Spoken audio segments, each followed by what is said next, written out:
Assalamualaikum warahmatullahi wabarakatuh. Lanjutan materi dari independent clause. Sekarang adalah dependent clause, clausa dependent. Clausa dependent ini tidak dapat berdiri sendiri sebagai kalimat. Artinya perlu dengan kalimat yang lain atau independent clause. Kemudian dependent clause ini perlu digabungkan atau berhubungan dengan clausa independent. Biasanya dependent clause ini ada kata yang bersamanya, yaitu bersama kalimat tersebut, yaitu kata who yang dalam hal ini artinya yang, atau when, which, that, because, as, atau since. Kata sambung ini biasanya mengawali kalimat pada dependent clause atau mengawali dependent clause tersebut. Berikutnya dependent clause ini sebagai kata benda, sebagai kata sifat, dan bisa juga sebagai kata keterangan karena bergabung dengan kalimat yang lain. Dependent clause ada disebut dengan noun clause. Noun clause ini anak kalimat sebagai kata benda. Kemudian kelompok kata mengandung subjek predikat sendiri.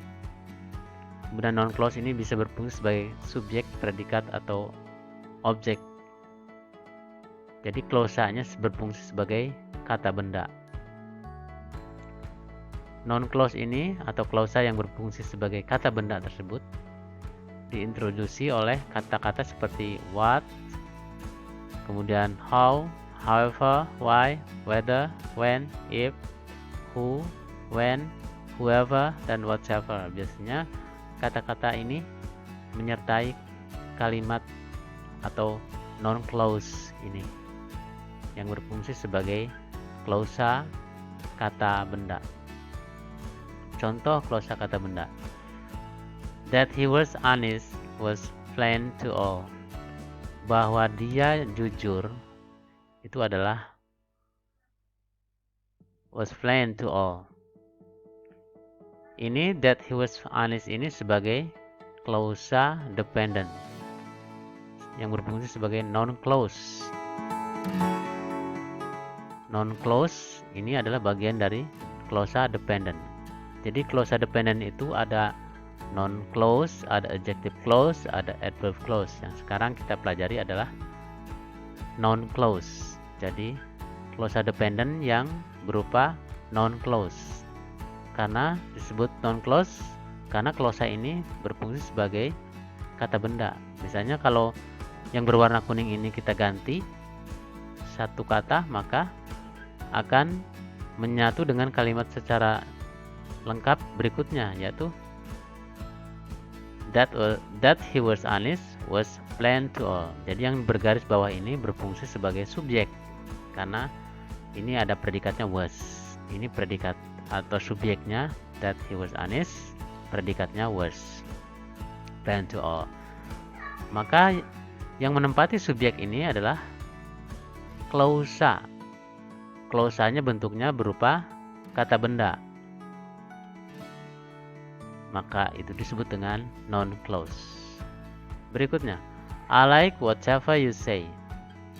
Saya suka, ini subjek predikat. Ini whatever you say, ini sebagai objek. Posisinya dalam kalimat lengkap ini, I like whatever you say. Yang bergaris bawah ini sebagai objek. Karena objek ini adalah dependent clause atau klausa dependent berupa kata benda, whatever you say, maka disebut dengan noun clause sebagai objek. Jadi objek ini adalah fungsi kalimat sebagai objek. Dalam kalimat ini maksudnya yang berwarna kuning ini berfungsi sebagai objek dalam kalimat I like whatever you say. I sebagai subjek, like sebagai predikat, whatever you say sebagai objek. Objeknya berupa noun clause. Berikutnya, you could join the meeting from where you are living. From where you are living disebut dengan objek preposisi. sebagai objek, tapi ada preposisi, ada kata depan di sini, from where you are living. You subjek could join predikat, the meeting objeknya the meeting from where you are living. The meeting from where you are living ada kata depan di sini from, maka disebut dengan objek preposisi. Jadi objeknya adalah the meeting from where you are living. Harusnya yang di warna kuning ini dari the meeting ya, mohon maaf.